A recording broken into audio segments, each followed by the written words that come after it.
সম্প্রতি যুক্তরাষ্ট্রের লস অ্যাঞ্জেলেসের ক্যালিফোর্নিয়ার দাবানলে অসংখ্য মানুষ ও সম্পদের ক্ষয়ক্ষতি হয়েছে। বিশেষজ্ঞরা বলছেন, জলবায়ু পরিবর্তন এ ধরনের প্রাকৃতিক দুর্যোগের বড় একটি কারণ। এই পৃথিবীতে বিভিন্ন ধরনের বিপর্যয়ের পেছনে আমরা মানুষই বেশি দায়ী। তাই আমাদের সচেতনতাই পারে পৃথিবীকে বিপর্যয়ের হাত থেকে রক্ষা করতে। বন জঙ্গল কিংবা গাছপালা অধ্যুষিত এলাকায় অনিয়ন্ত্রিত ও অপ্রত্যাশিত ব্যাপক অগ্নিকাণ্ডকে দাবানল হিসেবে চিহ্নিত করা হয়। সাধারণত উষ্ণ শুষ্ক অঞ্চলে দাহ্য গাছপালা রয়েছে এমন জায়গায় দাবানল সংঘটিত হয়ে থাকে। বনের ভেতরে ঘন ঝোপঝাড় এবং পরস্পর সংস্পর্শে থাকা গাছপালা স্বতঃস্ফূর্ত দহনের জন্য অনুকূল পরিবেশ তৈরি করে। এরকম অবস্থায় ছোট একটি অগ্নিস্ফুলিঙ্গই যথেষ্ট পুরো বনভূমিকে অঙ্গারে পরিণত করার জন্য। দাবানল সংঘটনে প্রাকৃতিক ও মনুষ্যঘটিত উভয় কারণই থাকতে পারে। দাবানল এক ভয়ঙ্কর বিপর্যয় যা জীবন ও সম্পদের অপূরণীয় ক্ষতি সাধন করে থাকে। অধিকাংশ ক্ষেত্রে স্ফুলিঙ্গের সাধারণ প্রাকৃতিক কারণ থাকে বজ্রপাত। মানবসৃষ্ট কারণগুলোর মধ্যে রয়েছে ক্যাম্পফায়ার, সিগারেটের উচ্ছিষ্ট বা বৈদ্যুতিক যন্ত্রপাতির গোলযোগ। দাবানলের ব্যাপ্তি কতটা জায়গা জুড়ে হবে তা স্থানটির ভৌগোলিক অবস্থান ও আবহাওয়ার উপর নির্ভর করে। যেমন আশেপাশের কোনো স্থান থেকে শুষ্ক ও উত্তপ্ত বাতাসের চাপ, জলবায়ু পরিবর্তন ও দীর্ঘস্থায়ী খরা, এসব কারণে ক্রমবর্ধমান তাপমাত্রা বনসহ আশেপাশের অঞ্চলগুলোকে অধিক শুষ্ক করে রাখে। এই অনর্থ সংঘটনের জন্য বন জঙ্গল সবচেয়ে আদর্শ জায়গা। গায়ে গায়ে লেগে থাকা গাছপালা এখানে অনেকটা বৈদ্যুতিক পরিবাহী তারের ভূমিকা পালন করে। একবার আগুন লেগে গেলে তা অনেক দূর পর্যন্ত নিমেষেই ছড়িয়ে পড়ে। চূড়ান্ত অবস্থায় এই আগুন আশেপাশে থাকা গ্রাম বা শহরে প্রবেশ করে ব্যাপক ধ্বংসের কারণ হয়ে দাঁড়ায়। আমেরিকা, কানাডা, ব্রাজিল, রাশিয়া, চীন, অস্ট্রেলিয়া প্রভৃতি দেশ ইতিহাসের সবচেয়ে ভয়ানক ও আগ্রাসী অনেকগুলো দাবানলের সাক্ষী।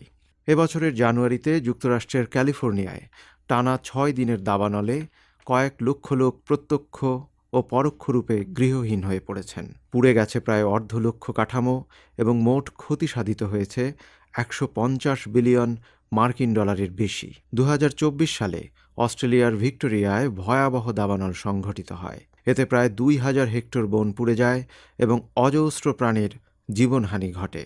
এর আগে 19-20 দাবানল মৌসুমে অস্ট্রেলিয়ায় 63,000 বর্গ কিলোমিটার জায়গা পুড়ে যায় এবং ধ্বংস হয়ে যায় 2,500 ঘরবাড়ি। সাম্প্রতিককালে 2019 ও 2024 সালে মহারণ্য আমাজন বিপুল বিনাশী দাবানলের শিকার হয়েছে। দাবানল নতুন কিছু নয়। ইতিহাসে প্রাকৃতিক বা মানবসৃষ্ট কারণে দাবানল একটি স্বাভাবিক কিন্তু দুঃখজনক ঘটনা হিসেবে পরিগণিত হয়ে আসছে। কিন্তু সাম্প্রতিক সময়ে ঘন ঘন দাবানল সংঘটনের কারণে প্রশ্ন উঠছে, এটা কি কেবলই দুর্ভাগ্যজনক কাকতাল, নাকি বিশ্বজুড়ে জলবায়ু পরিবর্তনের পার্শ্ব প্রতিক্রিয়ার অংশ? অক্সফোর্ড বিশ্ববিদ্যালয়ের গবেষণা বলছে 20 শতকের পর দাবানল সংঘটনের সম্ভাবনা বেড়েছে 30%। ইউরোপীয় ইউনিয়নের কোপারনিকাস ক্লাইমেট চেঞ্জ সার্ভিস নিশ্চিত করেছে 2024 সাল ছিল প্রথম পূর্ণ বছর যখন বৈশ্বিক তাপমাত্রা প্রাক শিল্প সময়ের চেয়ে 1.5 ডিগ্রি সেলসিয়াস বেশি ছিল। জলবায়ু সংকটের কারণে এমন তাপমাত্রা সৃষ্টি করছে যা আধুনিক মানুষ আগে কখনো অনুভব করেনি। যুক্তরাষ্ট্রের এনভায়রনমেন্টাল প্রোটেকশন এজেন্সির এক প্রতিবেদনে বলা হয়েছে, জলবায়ু পরিবর্তনের ফলে দাবানল আরও ঘন ঘন ঘটছে ও দীর্ঘস্থায়ী হচ্ছে। এসব দাবানলের কবলে বৃহত্তর অঞ্চল পুড়ে যাচ্ছে। অগ্নি ইতিহাসবিদ স্টিফেন পাইনের মতে, বিশ্ব উষ্ণায়ন পরিবেশকে আরও অস্থিতিশীল করে তুলছে। গ্রীষ্ম ও বর্ষা মৌসুমের সময়ের হেরফের দেখা দিয়েছে। উষ্ণতা বেড়ে যাওয়ায় প্রাকৃতিকভাবে আগুন লেগে যাওয়ার সম্ভাবনাও বেড়েছে।